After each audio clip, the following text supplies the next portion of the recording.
Kung ang kumpanya po namin, sa pamantayan ko po sa aking buhay, kung ang kumpanya po namin ay may ginawang kawalangyaan, kasalbahiyan, at may inaping tao, alam niyo po, hindi ko lulununin kung ano man ang ipagagawa sa akin. Ako ang kauna-unahang tatanggi at makikipaglaban. Hindi po kami nagsasalita dahil, hindi, tatrabaho kasi yan sa ABS-CBN eh. Diba? Hindi kasi mga boss niya, hindi kumikita yan ng malaki. Hindi doon. Tapos na po kami doon. Lagpas na po kami doon. Hindi na po ang pangsarili namin ang iniisip namin. Ang iniisip na po namin ay yung kapwa namin. Paano namin maibabalik ang lahat ng blessing na ibinigay sa amin? Kasi sa totoo lang po, kung ako makasarili, kung kami lahat ng mga artista nagsasalita dito ay makasarili, hindi po namin ito gagawin. Kasi bakit po? Pwede namin isipin na, paano baka masira ang karir namin? Paano hindi na kami magustuhan ng mga tao? Ba't kami lalaban? Di ba? Bakit kami lalaban sa mga taong tumutulig sa amin ngayon? Pero kung hindi po namin gagawin to, at hindi maririnig ng mga tao ang nasa dibdib namin, ang mga hinaing namin, ang mga nasa isip namin, sino po ang gagawa? Lahat kami matatakot?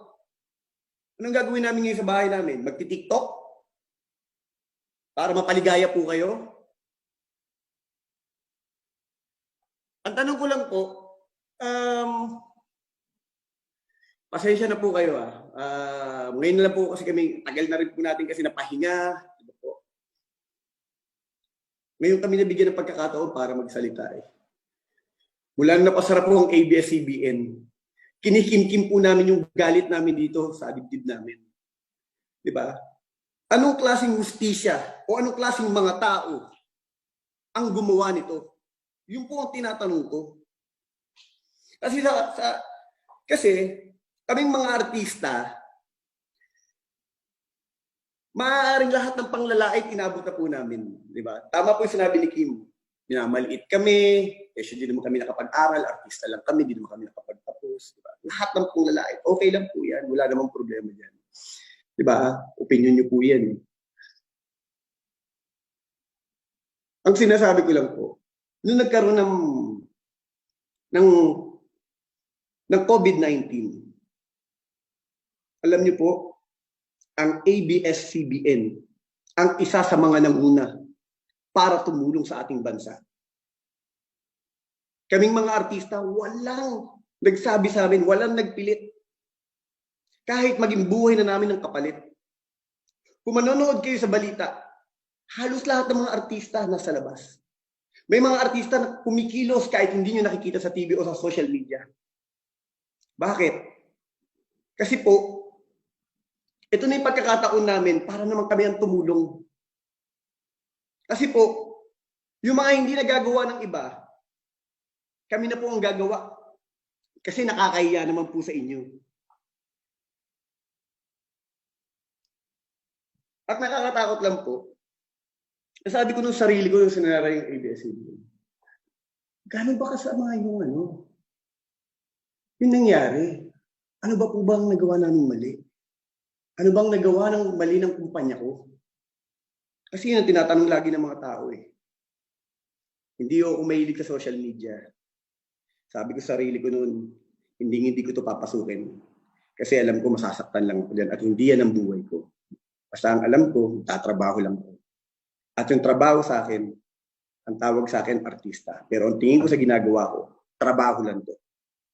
Napilitan po ako mag-post sa mga IG ko. Bakit? Sobrang galit na galit po ako. Sabi ko, anong klaseng tao to? Sa gitna ng pandemya, sa gitna na nangyayari sa ating bansa, nauna nyo pang isipin, ipasara ang ABS-CBN bago kaysa tugunan ang lahat ng pangangailangan ng ating bansa. Kami pong mga artista, ang ABS-CBN, kami po ang isa sa mga pinakamalaking nagbabayad ng buwis sa ating bansa. Kami po, may binabayaran po kaming tax taon-taon. Meron po kami binabayaran VAT every month. Napakalaki ng naitutulong namin bukod sa binabayad namin tax. May serbisyo kaming ibinibigay sa mga tao. Pupunta kami sa ibang bansa para kamustahin ang lahat ng mga OFWs. Bakit dumating ang pagkakataon na to na kami ang naisip niyong tanggalin? Na sa panahon ngayon, ang ABS-CBN at ang mga artista ang isa sa mga tumutulong sa mga tao ngayon. Ano pong malaking problema dun? O ngayon, tatanungin ko kayo, sa lahat ng mga basher, ng mga fans ko, kamusta po kayo? Sa lahat ng mga trolls dyan, kamusta po kayo? Magpapaka-jologs na po ako. Bakit po? Kasi, sabi ko nga, ang mga tao ngayon, sa lahat ng mga taong naninira sa amin, hindi kayo pwedeng labanan o kausapin na mahinahon. Ngayon, kakausapin ko po kayo sa sarili niyong lingwahe. Pasensya na po kayo. Galit na galit ako eh. Galit na galit na galit na galit. Sobra po ako.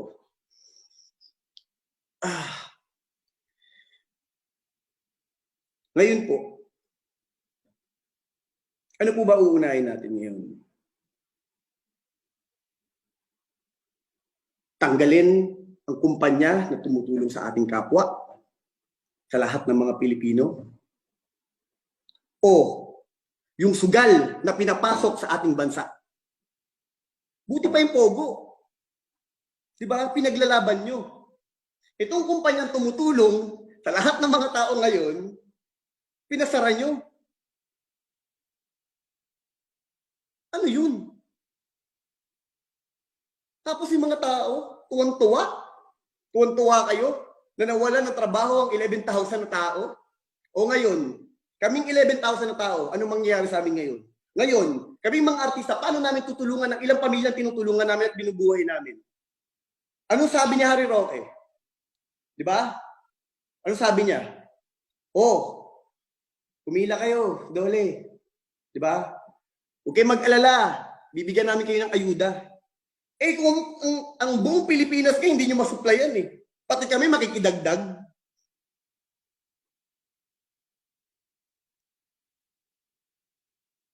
Ano pong gagawin namin ngayon?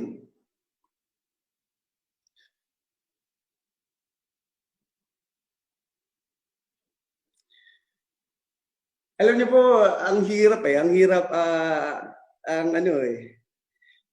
Nag-iisipan ko saan ko ito dadalhin. Sa mahinahon na pakiusapan. Tingin nyo, pag kinausap ko kayo ng mahinahon, ayos, maaawa kayo sa amin. Saan ko po dadalhin itong ano pong, pipigilan ko pa ang nararamdaman ko? Na lahat naman tayo walang kasiguraduhan kung makakalagpas sa COVID-19 na ito. Sabi ko nga po eh, bago pa matapos to, ang pinaka-importante, masabi ko kung ano yung totoo ko nararamdaman sa inyo. Alam niyo po,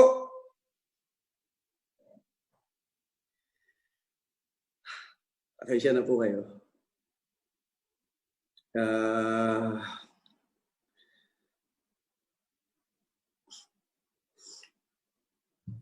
Sorry po.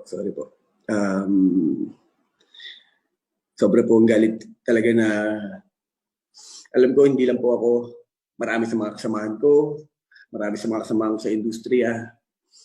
Pero kung hindi po ako maglalakas ng loob, at magpapaka-neutral ako, at magpapaka-diplomasya ako, sa tingin ko, hindi ito ang tamang pamamaraan para kausapin kayo. At least sa lahat sa amin, ako, bahala na bukas. Sasabihin ko na kung ano nararamdaman ko.